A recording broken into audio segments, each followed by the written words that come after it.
Breaking చూస్తున్నాం. తిరుపతి భూ కబ్జాల స్థానికులను ఆందోళన కలిగిస్తున్నాయి. కిరాయి పేరుతో చేరిన పలువురు భూ కబ్జాలకు పాల్పడుతున్నారు.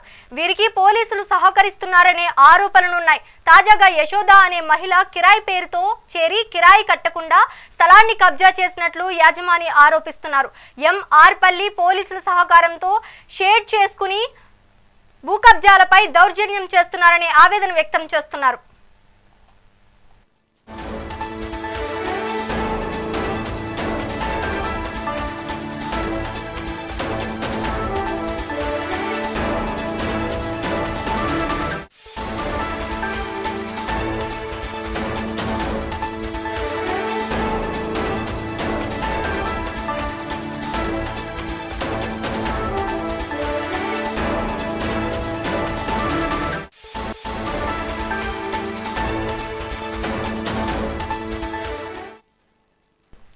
తిరుపతిలో భూ కబ్జాలు స్థానికులను ఆందోళన కలిగిస్తున్నాయి. కిరాయి పేరుతో చేరిన పలువురు భూ కబ్జాలకు పాల్పడుతున్నారు.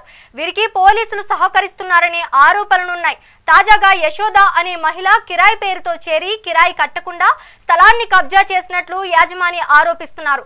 ఎంఆర్పల్లి పోలీసుల సహకారంతో షేడ్ చేసుకుని యాజమానులపై దౌర్జన్యం చేస్తున్నారని ఆవేదన వ్యక్తం చేస్తున్నారు. ఇక దీనికి సంబంధించి మరింత సమాచారం మా ప్రతినిధి రమణ కుమార్ ఫోన్ ద్వారా అందిస్తారు. రమణ కుమార్, చెప్పండి. రైట్, ఏదైతే తిరుపతిలో భూ కబ్జాలకు రోజు రోజుకి పేటరైపోతున్నాయని చెప్పాలి. గతంలో ఏదైతే వైసీపీ ప్రభుత్వంలో ఉన్నప్పటి నుంచి కూడా ఆమె అక్కడే అడుగుతూ ఉంటూ కూడా ఆ భూ కబ్జాను ఉన్న చోటునే కబ్జా చేయాలని పకడ్బందీగా ప్లాన్ వేసి యశోద అనే మహిళ గత 6 సంవత్సరాలుగా కూడా ఏదైతే వారికి రెంట్ కూడా ఇవ్వకుండా వారి దగ్గరే ఎవరైతే అద్దెకి ఇచ్చారో ఆ ప్లేస్ వారి యాజమాన్య దగ్గరనే దాదాపు 6 లక్షల రూపాయలు ఇంట్రెస్ట్ కూడా తీసుకొని ఆ డబ్బును కూడా ఇవ్వకుండా యశోద అనే మహిళ ఇప్పుడు అడ్డం తిరిగిన పరిస్థితి. దీనికి ఆ స్థానిక పోలీసులు సహకరిస్తున్నారని ఆ ల్యాండ్ యజమాని అయితే ఆగ్రహం అయితే వ్యక్తం చేస్తున్నాడు. తన జాగాను ఖాళీ చేసి ఇవ్వాలనేదని పోలీసులను ఆశ్రయించినప్పటికీ కూడా పోలీసులు ఏదైతే యశోద అనే మహిళకు వత్తాసు పలుకుతూ కూడా అక్కడున్న పోలీసు అధికారులు వ్యవహరిస్తున్నారని ఆయన ఆగ్రహం వ్యక్తం చేశారు.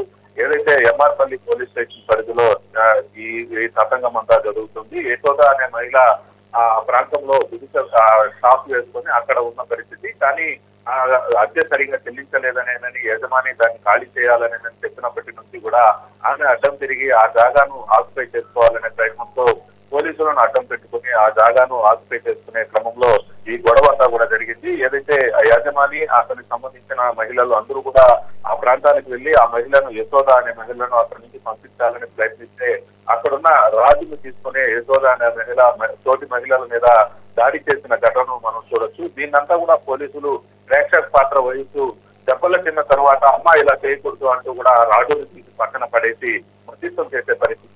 ఏది ఉన్నప్పటికీ పోలీసుల సమక్షంలోనే ఇలా ఒక మహిళ తోటి మహిళల మీద రాజుతో దాడి చేయడం ఇక్కడ పూర్తిగా కలకలం రేసిందని చెప్పాలి. ఏదైతే దీని మీద ఇప్పటికే ఎస్పీ సుబ్బనాయుడు సీరియస్ గా యాక్షన్ తీసుకోవాలనేనని ఆదేశించినట్టుగా కూడా సమాచారం ఇస్తుంది. ఏదైనప్పటికీ అక్కడ జరిగిన యశోద ఎవరైతే మహిళ ఉన్నారో తోటి మహిళల మీద రాజులతో దాడి చేయడం, ఆ ప్రాంతంలో భయానక వాతావరణాన్ని సృష్టించడం, ఇవన్నీ కూడా పోలీసులు చూస్తూ కూడా ప్రేక్షక పాత్ర వహించారనేనని స్థల యజమాని ఆరోపిస్తున్న పరిస్థితి అయితే ఉంది. స్థల యజమాని ఎవరైతే ఉన్నారో ఇతను ఈ జాగాను కోర్టు ద్వారా రిజిస్ట్రేషన్ చేసుకున్నట్లుగా కూడా సమాచారం అయితే ఉంది. వీటన్నిటికీ అతని దగ్గర పక్కా ఆధారాలు ఉన్నప్పటికీ కూడా యశోద అనే మహిళ ఈ స్థలాన్ని కబ్జా చేయాలని వచ్చినప్పుడు పోలీసులు తనకు సహకారం అందించకపోగా ఆ మహిళకు పట్ల వారు ఉదాసీనతగా వ్యవహరించడం పట్ల ఆ స్థల యజమాని ఆవేదన అయితే వ్యక్తం చేస్తున్నారు.